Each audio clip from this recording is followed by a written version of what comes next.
Donc on a bien compris, l'année prochaine, la conférence s'appellera Minorité majoritaire d'avenir, on va dire ça.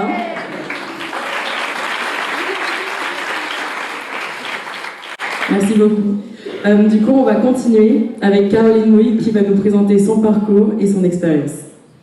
Changement de sujet total. Donc moi c'est Caroline, je suis ingé agro aussi, toute nouvellement diplômée, et je veux parler de conciliation entre vie paysanne et écologie. Pas dans un sens cours d'agroécologie, parce que comme tu l'as dit, il y a des super cours à l'ENSAT d'agroécologie, et même si vous pensez qu'ils sont pas cool par rapport à ceux que j'ai eu, ils sont cool. Donc c'est pas un cours d'agroécologie technique. Par contre, j'ai envie de parler de partir du moi pour arriver au tout, je ne sais pas si c'est possible, mais pour parler justement de ce chemin, ce processus qui fait arriver à concilier une crise de conscience écologique majeure et l'engagement professionnel qu'on veut mettre en place. Dans mon cas, c'est la vie paysanne.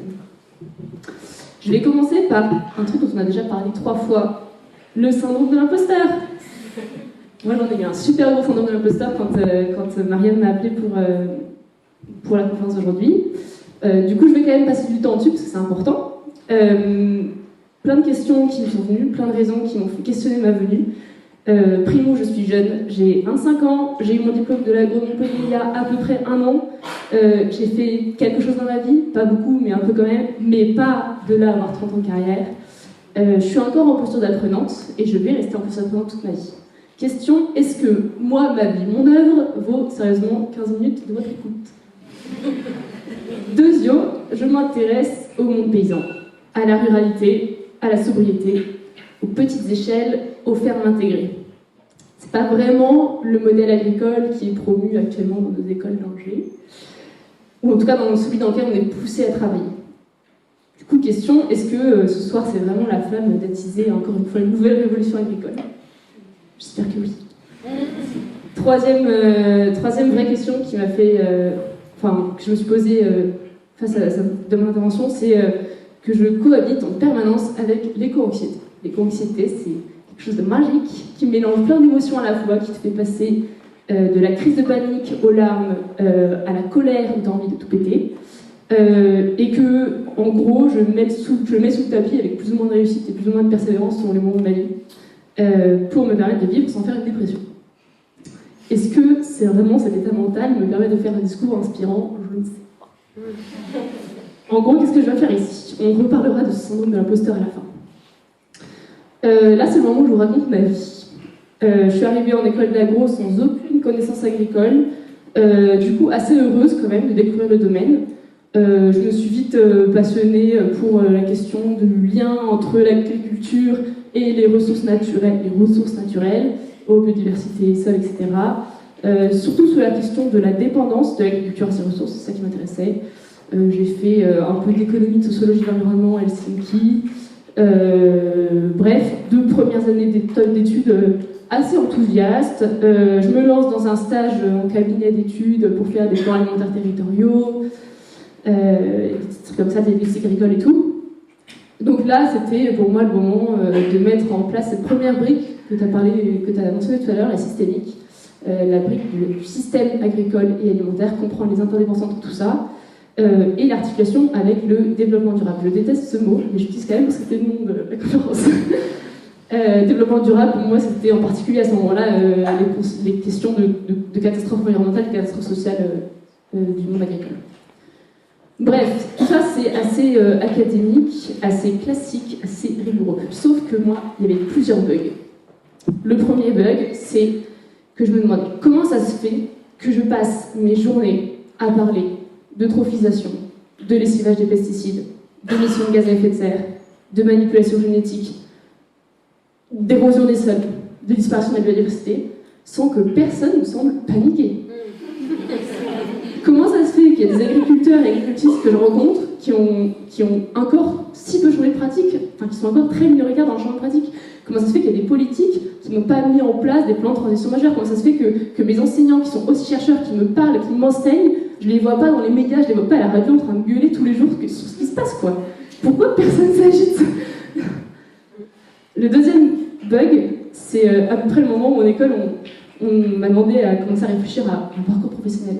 C'est les cours où on nous fait faire des CV sur PowerPoint et on nous fait survaloriser nos compétences généralement, en plaçant des petits mots-clés pour les compétences. Voilà. Et la question ultime, où vous voyez-vous dans 5 ans? Moi, j'avais pas de réponse. Et pourtant, c'est pas la faute d'avoir épluché les sites de recrutement. Hein. Je me suis posé la question d'à peu près tous les métiers de cadre que je pouvais faire après mon diplôme d'ingé, sans rien trouver vraiment quoi que ce soit qui s'attardait sur les catastrophes environnementales en cours. Tu l'as un peu dit. Et du coup, voilà, la question était là, mais il est où le métier qui me permettra de me mettre vraiment à la tâche? Celui qui est utile, celui qui répond à un besoin fondamental de l'humanité, qui n'est pas en train d'inventer un récit magique pour vendre un produit, pour vendre un service. Celui qui s'efforce d'avoir un impact positif, constructif, et pas seulement de limiter ses impacts. Le métier où la chaîne de valeur, la chaîne de direction entière, elle est cohérente, elle suit une ligne engagée qui priorise l'écologie. Et quand un de mes camarades pose cette fameuse question au forum des entreprises de Montpellier, un jeune diplômé lui répond sans honte: vous savez vos idéaux, une fois que vous serez dans le monde du travail, vous ferez bien raison. Pourquoi personne ne réagit quoi? Troisième bug, en fait, je m'aperçois qu'il n'y a pas que l'agriculture conventionnelle qui pose problème, et très loin de là. Je commence à me rendre compte que tout mon mode de vie, il est intimement lié à la société, à la société et les structures économiques qui sont entièrement fondées sur la quête de profit. Que quand je vais acheter un plat surgelé au supermarché pour le soir où j'ai pas le temps de cuisiner, en fait, c'est pas juste quelque chose d'anecdotique, c'est un choix délibéré que je fais pour contribuer à une industrie qui n'a aucune autre justification pour exister que de m'aider à vivre. Du coup, c'est peut-être de l'insouciance, clairement, c'est peut-être un peu aussi de la fainéantise, mais je me suis rendu compte qu'à ce moment-là, j'étais en train de justifier par mon quotidien l'existence de tout ce qui m'était insupportable, inutile et qui était destructeur pour les autres. Pourquoi je n'imagine pas? À ce moment-là, je peux vous cacher, ma posture d'ingé agro, elle était devenue un petit peu conflictuelle dans ma tête. Je voyais plein de paradoxes, je pense que je ne suis pas la seule.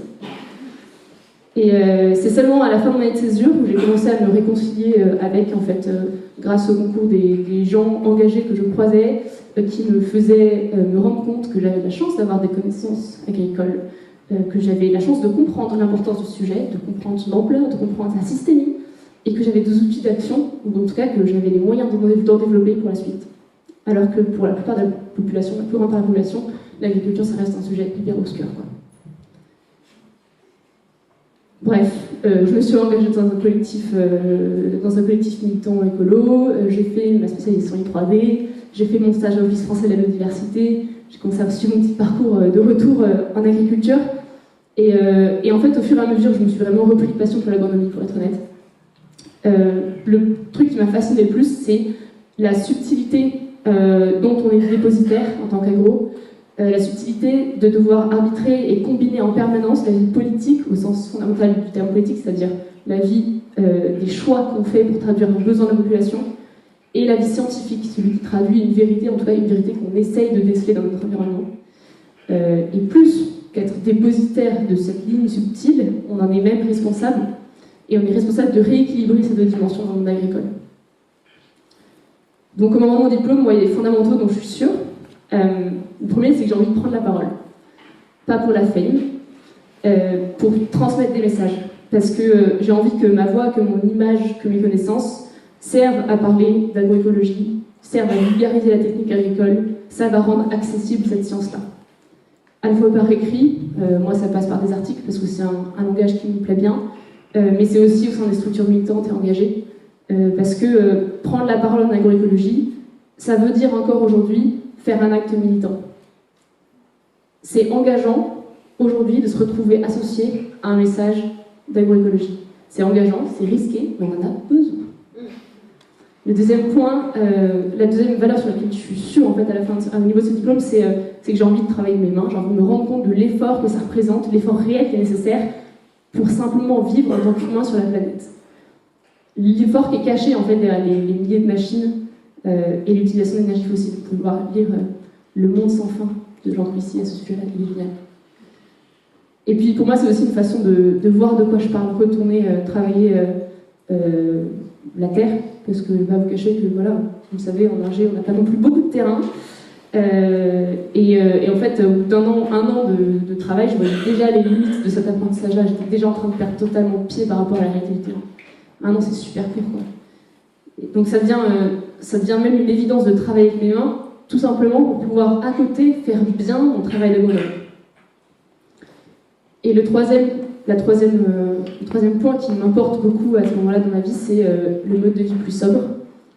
Voilà, être moins dépendante de la grande distribution, moins coincée dans ma ville et les occupations qui sont quand même à 80% futiles, plus connectée à la terre.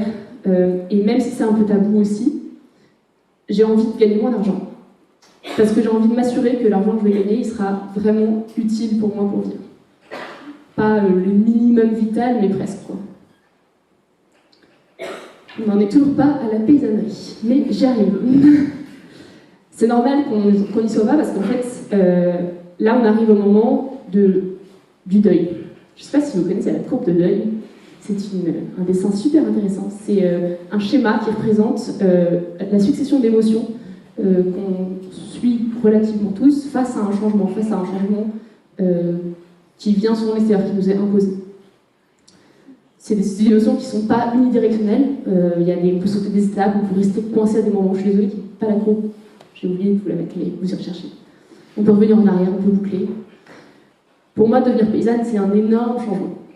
C'est très cohérent, mais c'est très difficile. Et jusqu'à 6 mois, j'étais plutôt sur la phase descendante de cette courbe du deuil, en me disant que c'était assez inaccessible, en fait. J'oscillais entre plusieurs étapes, plusieurs émotions. L'étape du déni, c'est le truc qui te fait dire, mais en vrai, chill, le système agricole va s'en sortir.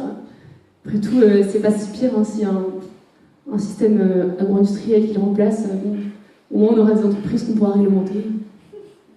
Après, il y a la phase de peur aussi, parce que c'est flippant de redevenir agricultrice, surtout quand on rabâche à longueur de cours que c'est la profession qui a le plus haut taux de suicide, que si on arrive à se tirer un SMIC en étant paysanne, bah, ça relève du miracle, qu'on va tout perdre tous les ans à cause des gels tardifs, des stress, etc. Après la peur, il y a aussi la phase du marchandage. C'est me demander si finalement travailler en cabinet de conseil, ça serait pas un peu plus confortable. Parce que c'est vrai que c'est plus accessible, bon, c'est pas trop engagement physiquement, et en plus je serais bien payée, je pourrais acheter plus de bio, quoi. Après, il y a la phase de la dépression. Là, on revient sur les pensées limitantes dont on a parlé, vous avez parlé en introduction. La phase de la dépression, c'est celle qui dit, mais en vrai, je suis juste incapable d'être paysanne. Je me rends pas compte de l'effort, je saurais jamais faire. J'ai des connaissances toutes pourries. Je sais même pas reconnaître des mauvaises herbes. Alors, qu'est-ce que je vais foutre là-dedans? Ça, c'est toute la phase assez noire de la prise de conscience de ce que ça représente comme effort. Et après, il y a la phase des renoncements dans la courbe du deuil. C'est quand on est tout en bas de la courbe du deuil, c'est juste avant de remonter. Les renoncements, pour moi, c'est accepter qu'en fait, il n'y a aucun métier de cadre qui me permette vraiment de vivre sans compromis. En tout cas, que les compromis qu'on me demande de faire, ils ne sont pas du tout acceptables pour moi.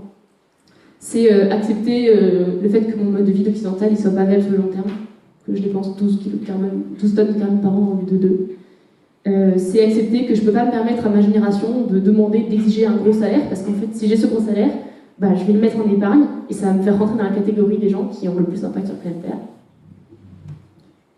C'est des renoncements qui demandent un gros travail sur soi, surtout quand on est hyper privilégié et qu'on vient du milieu ingé. Parce qu'on a tous été imprégnés de ça, on a tous grandi dans ces envies, c'est hyper dur d'en défaire, ça nous fait entrer en rupture, ça nous fait passer pour des déserteurs. Mais c'est bien. Mais ce qui est chouette aussi dans la courbe du deuil, c'est qu'après il y a la phase ascendante, il y a la phase de la sérénité, il y a la phase du moment où on commence à être en paix avec soi-même, avec ses choix. Moi j'ai eu la chance, je reviens de 6 mois avec l'école d'agroécologie voyageuse, je vous conseille vraiment de vous renseigner là-dessus. J'ai fait un parcours itinérant de 6 mois dans les fermes, chez des paysans et des paysannes hyper engagés, humainement, techniquement, et hyper avides aussi de transmettre leurs pratiques. J'ai pris le temps pendant ces 6 mois de me prouver à moi-même que j'étais capable, physiquement, mentalement, de faire ce travail, que j'étais finalement assez forte. En fait, je me rends compte que j'ai développé ma force très très vite. J'ai pris le temps aussi de voir qu'il y avait une paysannerie qui était heureuse, qui n'est pas celle qu'on m'a survendue négativement en école aussi. Une paysannerie sereine qui était en paix avec l'incertitude et qui peut même se permettre d'être légère de temps en temps. J'ai découvert aussi, j'ai pris le temps, on va dire, de progresser humainement dans mon rapport au vivant, d'intégrer une posture aussi plus humble vis-à-vis du vivant que les paysans et les paysannes manipulent, de rétablir une forme de lien d'égalité, d'équité entre ces êtres vivants avec lesquels je vis, je travaille, et moi. Et j'ai pris le temps aussi de décortiquer ce que c'est que cet engagement, cette forme d'engagement politique extrême, hyper poussée, la paysannerie, et qui peut s'avérer extrêmement transformateur, parce que, évidemment, que pour des changements de masse, il y a besoin de structures pensantes, et il y a aussi besoin de structures agissantes, et les paysans sont les deux à la fois. Ils sont à la fois figures d'exemple, ils innovent, ils expérimentent, ils prennent des risques, ils jouent avec la technique agricole, ils jouent avec la notion de collectif, ils recréent des liens entre humains, tout ce que nous, on a totalement perdu en étant humains.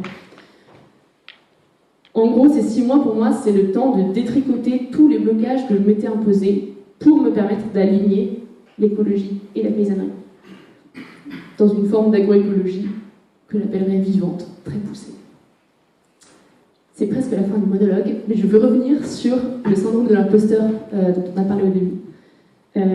La vérité aussi, c'est que l'élément de bascule qui me manquait, moi, l'école d'agroécologie voyageuse m'a permis de passer au-delà, mais je pense qu'il existe aussi chez plein de gens, c'est juste la confiance dans le fait que moi, en tant que femme, je suis capable de faire l'agriculture.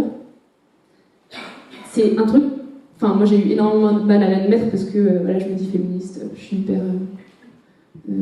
j'ai grandi de façon hyper autonome, hyper indépendante. On va dire, je me rendais vraiment pas du tout compte jusqu'à ce moment-là de à quel point j'étais encore soumise à mes propres limites en fait et à mes pensées limitantes. Cette petite voix là qui te dit en permanence que tu dois prouver aux autres que tu dois le faire, et en fait tu dois pas prouver aux autres que tu dois le faire, tu dois juste le prouver à toi-même. Voilà, j'avais juste envie de vous exprimer ça à nouveau, ce que ça représente dans le monde agricole en particulier. Moi, j'ai vécu aucune discrimination majeure dans ma vie, mais tout simplement parce que je suis une femme, je vis au quotidien avec ce combat de me sentir légitime dans cette vocation-là qu'est la paysannerie. Voilà. C'était un peu brouillon de vous raconter tout ça, et c'était un peu intime aussi, mais j'avais envie de vraiment parler des émotions et des ressentis pour mettre des mots en fait, pour qu'on s'identifie mutuellement là-dedans aussi, qu'on légitime, encore ce mot, qu'on légitime nos pensées et nos intuitions, en particulier en tant que femme, et voilà. Et puis accessoirement, pour essayer de faire des liens entre ce mode de vie super engagé ce mode de vie super engagé, c'est donc cette crise écologique et la vie paysanne, parce que c'est un milieu qui est extrêmement difficile, mais extrêmement empouvoirant aussi.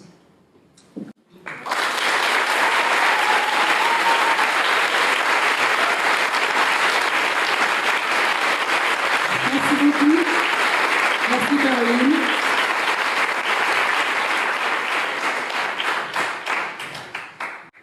On remonte tous, grâce à toi, un peu plus sur cette courbe de deuil dont tu parles. On va terminer avec Vanessa Léa qui va nous parler de son parcours et de son expérience. Merci Mariam. Merci de m'avoir invitée. Même si tu n'as pas trop écouté ce que je t'avais dit au départ, c'était que je préférais être là, en fait, parmi eux, mais pas du tout ici, en joignant un petit peu ma voisine de gauche. Je regrette peut-être de ne pas avoir insisté, parce qu'il se trouve que malheureusement, aujourd'hui, j'ai une migraine absolument épouvantable, ce qu'on appelle des migraines accompagnées, et que dans ces cas-là, je mélange des mots. Pour vous donner une idée, ça m'est déjà arrivé dans une conversation d'employer le mot bonhomme de neige à la place de tomate. Alors quand on va avoir un discours clair, c'est un peu handicapant. Donc je vous demande de m'excuser, mais je vais peut-être être beaucoup dans mes notes en fait, parce que je vais avoir beaucoup de mal sinon à être très claire sur ce que j'ai envie de vous dire. Merci. Donc l'idée c'était effectivement que je parle de ma bifurcation, c'est-à-dire de mon parcours qui m'a permis de passer de la recherche fondamentale vers la recherche-action et plus largement vers le développement d'une interface science-société. Parce Ce que je voulais dire en premier, c'est que cette bifurcation, elle s'accompagne pour moi obligatoirement d'une transformation. Et je pense qu'il ne peut pas y avoir bifurcation sans transformation. Et c'est une transformation qui dépasse en fait largement le cadre purement professionnel, mais qui touche à tout, finalement, qui oriente tout. Et ce n'est ni plus ni moins une autre, pour moi, une façon de voir le monde. Et dans cette nouvelle manière de voir le monde, eh ben, moi, je ne pouvais plus rester à la place que j'occupais, à savoir celle de chercheur en archéologie. Alors, passer de la recherche fondamentale à la recherche-action, ou à tout ce qui touche aux interfaces sciences-société, c'est passer d'une connaissance hyper spécialisée en archéologie à l'indiscipline. Donc en fait, je suis aujourd'hui une indisciplinée. Pour comprendre cette bifurcation, il faut revenir un petit peu en arrière. Vous vous en doutez, on n'est pas archéologue par hasard. Il s'agissait pour moi d'une vocation, d'une passion de gamine. Et j'ai orienté tout mon parcours en fonction de cet objectif. Et quand j'ai intégré le CNRS, donc c'était en 2005 en tant que chargée de recherche, j'ai pensé au plus profond de moi-même que ne se poserait plus jamais la question du travail, qui n'en était pas vraiment un, puisque c'était un métier passion, et que j'aurais jamais, au grand jamais, je ne changerais en fait de métier. Donc j'ai travaillé pendant de nombreuses années en tant que préhistorienne sur les mutations socio-économiques des communautés du Néolithique, dans une aire géographique, on va situer, on va dire Méditerranée nord-occidentale, de la fin du 5e millénaire à la première moitié du 4e millénaire. Je me suis notamment intéressée aux spécialisations artisanales et au développement de réseaux d'échange à grande distance. En fait, j'ai été fascinée de voir à quel point le silex, l'étude qu'on pouvait faire, des outils en silex, était un formidable révélateur des sociétés du passé. Je donnerai juste 2 exemples que je trouve absolument remarquables.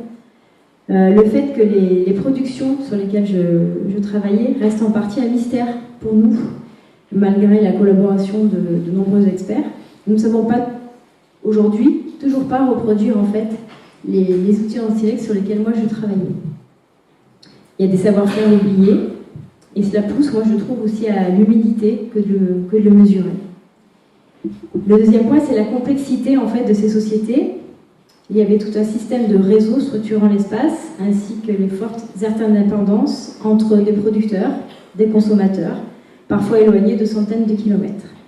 Aussi des jeux de pouvoir autour de ressources naturelles contrôlées et exploitées, etc. Finalement, des situations qui peuvent nous paraître assez contemporaines. Alors très honnêtement, pour moi, choisir l'archéologie, c'était aussi une manière d'être à la fois dedans et dehors d'une société dans laquelle je ne me voyais pas vraiment m'épanouir en fait. Dedans, car j'avais un rôle social, celui de la chercheuse, et dehors, parce que l'objet de mes études appartenait au passé. C'était finalement une bulle très confortable. Mais voilà, il y a des choses qui sont parfois plus fortes que les rêves de gamine. Et je pense qu'il y a 3 éléments très importants qui ont fait qu'aujourd'hui j'ai bifurqué.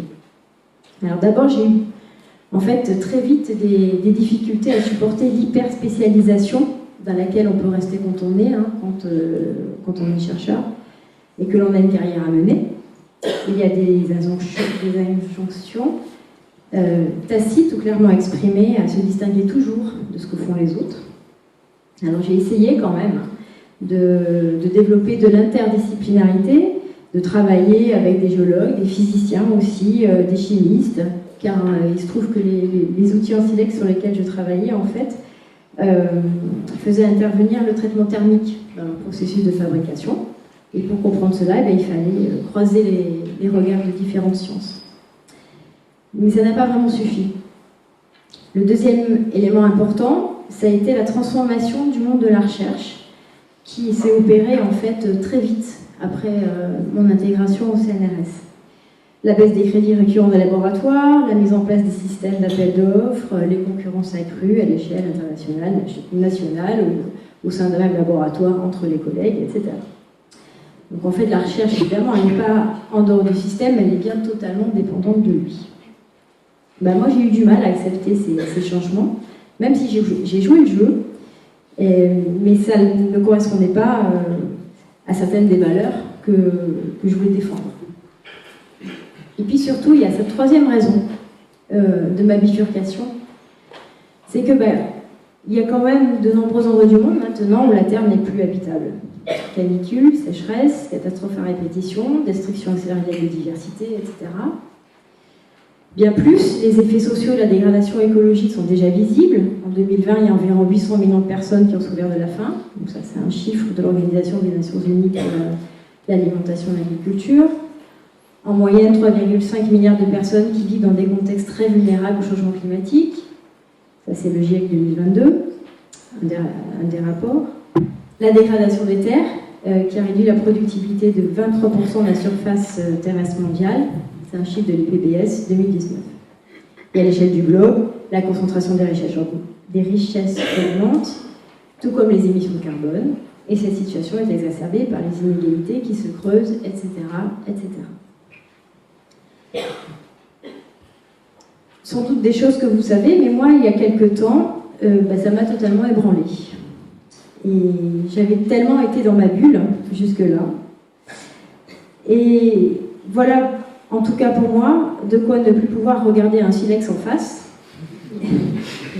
et de quoi ressentir une perte de sens totale par rapport à mon métier, tourné vers le passé, comme certains autres métiers sont tournés vers l'espace et les planètes les plus lointaines. Alors il y a un bouquin d'une journaliste qui s'appelle Nouayat, je ne sais pas comment ça se prononce exactement, dont le titre est « Comment rester écolo sans finir dépressif ». Franchement, je vous le conseille.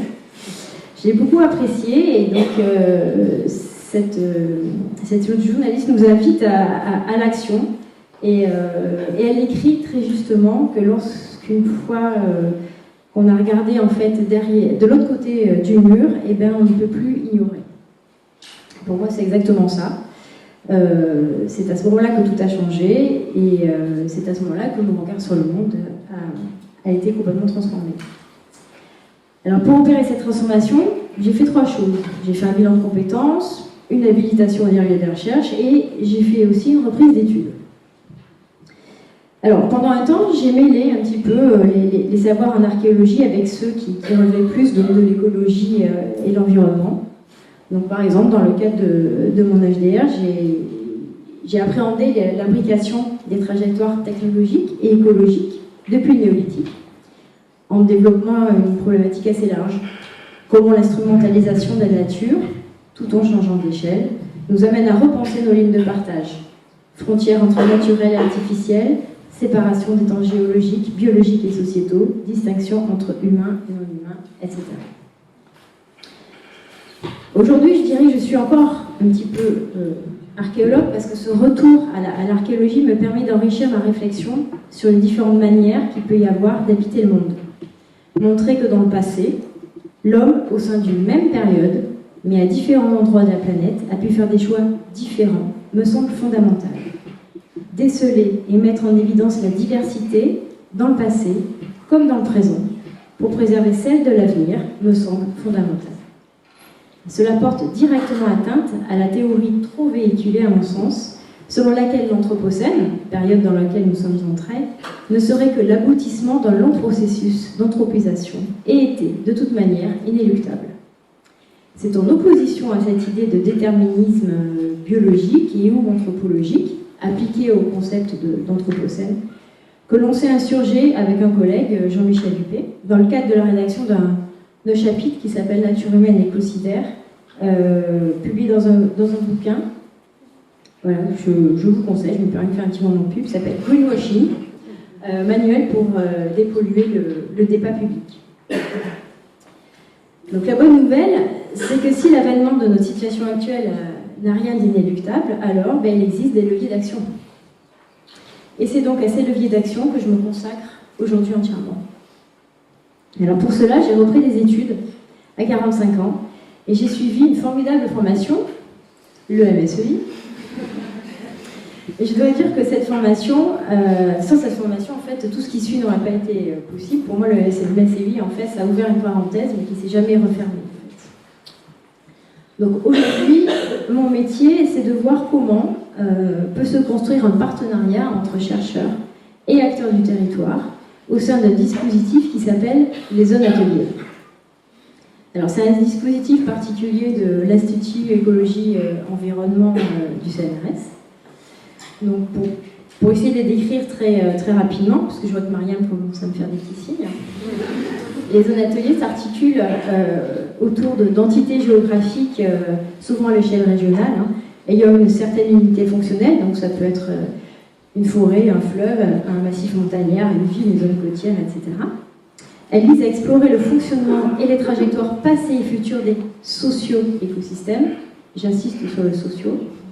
Et cette exploration nécessite le déploiement d'approches systémiques qui impliquent une interdisciplinarité large, notamment entre les sciences de la nature, les sciences humaines et sociales, les sciences de l'ingénieur, ainsi qu'une forte transdisciplinarité, entendue là au sens de co-recherche entre les chercheurs du monde académique et les différentes parties prenantes, coucou Mathilde, sur les territoires. Donc l'objectif en fait qui est visé est d'accompagner les territoires dans leur transformation vers davantage de soutenabilité.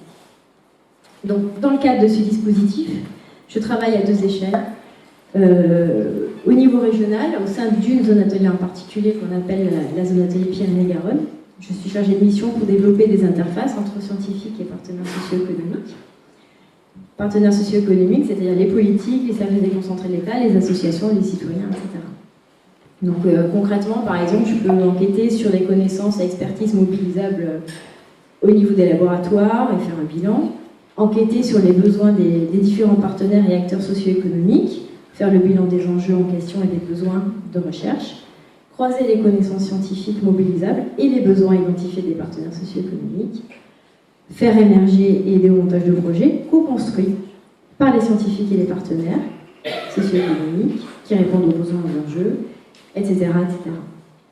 Et puis je m'investis aussi donc, à l'échelle nationale donc, de ces zones ateliers, puisqu'en fait il y a une quinzaine de zones ateliers en France et elles sont structurées au sein d'un réseau qui est en fait une infrastructure de recherche. Et pour moi, ce réseau, en fait, c'est le moyen de penser le pendant social des infrastructures classiques en environnement. Il y a des infrastructures en environnement au CNRS, il y en a plusieurs, mais il n'y en a qu'une, effectivement, qui pense le pendant social pour produire des services spécifiques, permettre de favoriser l'aide à la décision, etc. Donc moi, dans ce contexte, en fait, en ce qui concerne les interactions chercheurs et acteurs, j'essaie par exemple de favoriser la création d'un cadre conceptuel et opérationnel de la co-recherche. J'assure aussi l'animation d'un groupe de travail, transdisciplinarité, etc.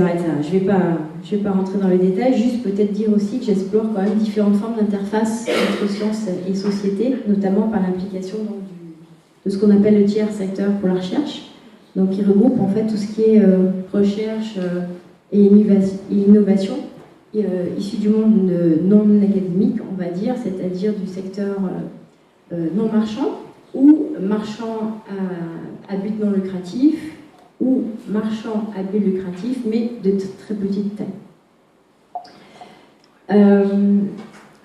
Donc à travers ces différentes fonctions, moi je me pose la question aujourd'hui de la place de la recherche et de ses apports dans et à la société.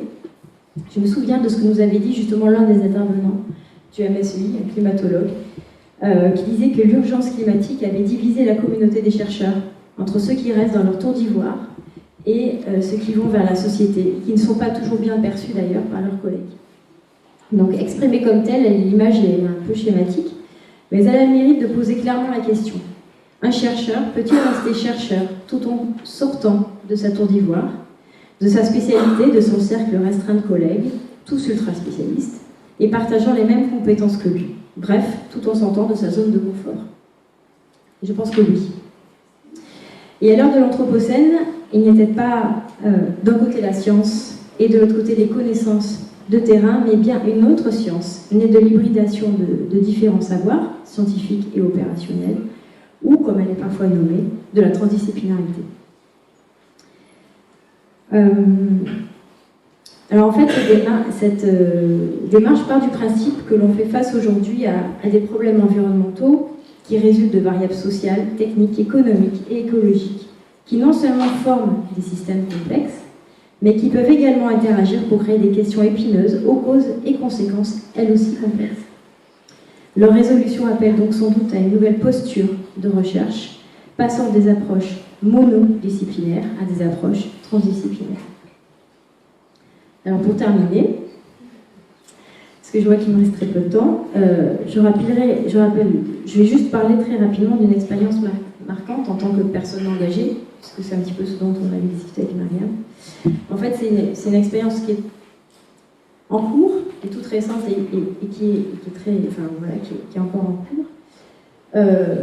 J'ai été contactée par un collectif qui se bat à l'heure actuelle contre l'implantation d'une centrale à bitume sur des terres agricoles. Donc il y a eu un GAEC qui s'est formé pour justement tenter de se réapproprier ces terres agricoles. Donc ils ont fait une demande auprès de la SAFER, une demande de préemption des terres. Ça a été refusé.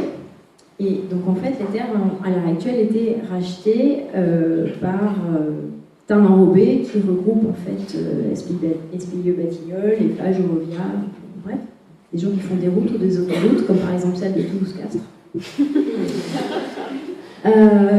Et donc j'étais contactée par ce collectif et bien oui, au sein de ce collectif, j'essaie de décrypter toute la littérature scientifique qu'il peut y avoir sur les HAP, que je ne connaissais pas, les hydrocarbures aromatiques polycycliques.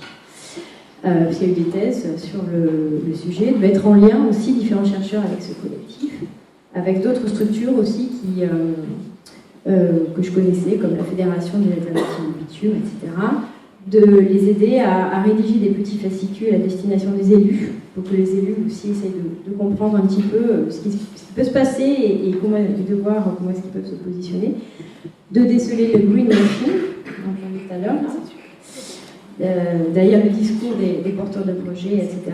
Et dans certaines réunions, je peux jouer plus ou moins le rôle de facilitateur entre les élus, les porteurs de projets, le collectif, etc. Donc, on peut être étonné, je conçois tout à fait de cette posture de la part d'un chercheur, mais je crois qu'il y a de plus en plus de chercheurs qui l'adoptent. Juste pour finir,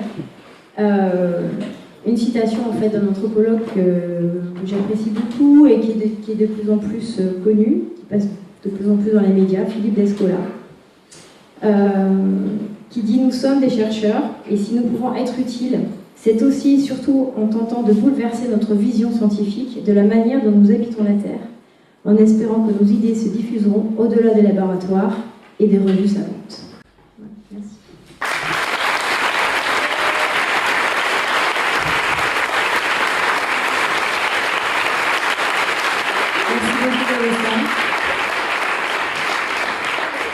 Merci à toutes les intervenantes. Encore un applaudissement, s'il vous plaît.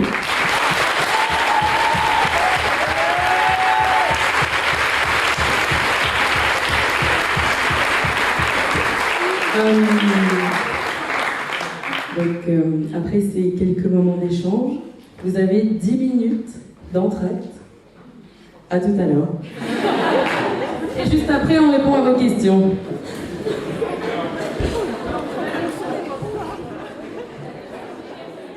Donc, comme première question, ça concerne toutes les intervenantes.